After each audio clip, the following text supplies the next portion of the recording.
சக்கரை பொங்கல் ரெடி ஆயிடுச்சு. இப்போ இறக்கிக்கலாம்.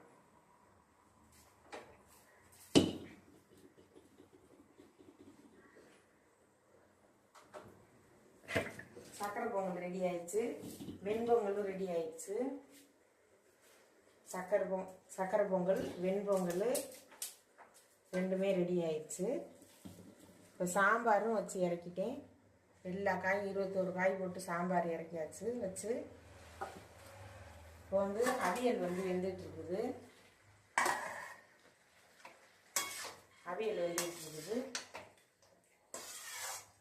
இந்த அவியலுக்கு தேங்காய் அதெல்லாம் அரைச்சி ஊற்றி ரெடி பண்ணிக்கிட்டு உங்கள்கிட்ட காமிக்கிறேன். படப்பு போட்டு பூஜை எப்படி பண்ணுறதுன்னு உங்கள்கிட்ட காமிக்கிறேன்.